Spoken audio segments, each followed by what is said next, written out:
24 साल की रिया मल्होत्रा एक टैलेंटेड इंटीरियर डिजाइनर थी जो हाई प्रोफाइल क्लाइंट्स के लिए काम करती थी। उसकी मौत ने पूरे शहर को झकझोर दिया जब उसकी लाश एक पॉश अपार्टमेंट के बेडरूम में खून से लथपथ हालत में मिली। सिर पर गहरी चोट के निशान थे और कमरे की हालत किसी जबरदस्त संघर्ष की गवाही दे रही थी। रिया को आखिरी बार मानव अरोड़ा नाम के क्लाइंट के घर देखा गया था, जो एक शादीशुदा बिजनेसमैन था।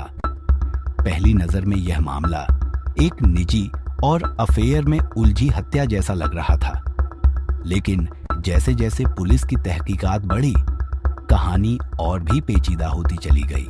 रिया की जिंदगी में 3 अहम लोग थे।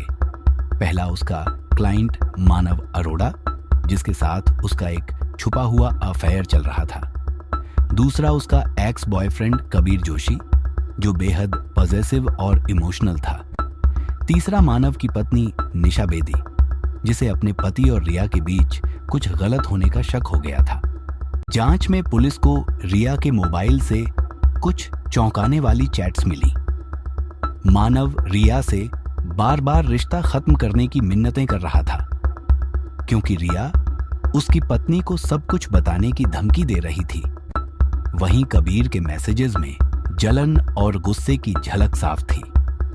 मगर सबसे बड़ा मोड़ तब आया जब बिल्डिंग के सीसीटीवी फुटेज में निशा को रात 11 बजे बिल्डिंग में घुसते हुए देखा गया, जबकि उसे उस वक्त किसी और जगह होना चाहिए था।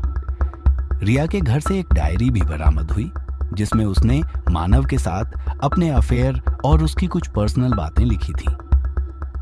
मर्डर वेपन एक कैंडल स्टैंड निकला, जिस पर खून के निशान थे और जो निशा के पास से मिले ग्लव्स पर मौजूद खून से मैच करता था। जब पुलिस ने निशा से सख्ती से पूछताछ की तो शुरू में उसने इनकार किया, लेकिन जब सबूत सामने रखे गए तो उसका हौसला टूट गया। उसने कबूल किया कि उसी ने रिया की हत्या की। उस रात जब उसने रिया के मुंह से सुना कि वह मानव के बच्चे की मां बनने वाली है। यह केस एक जटिल और अवैध रिश्ते, धमकी, बदले और ऑनर किलिंग का मिश्रण बन गया। आखिरकार निशा को आईपीसी 302 के तहत गिरफ्तार किया गया और अदालत ने उसे 20 साल की सजा सुनाई। मानव ने भी अदालत में अपने अफेयर की बात मानी, लेकिन उसके खिलाफ हत्या में शामिल होने का कोई सबूत नहीं मिला। रिया की मौत एक कड़वा सबक बन गई कि जब रिश्ते झूठ, इमोशनल मैनिपुलेशन और पॉजेसिवनेस पर टिके हों तो उनका अंजाम कभी-कभी मौत तक पहुंच जाता है।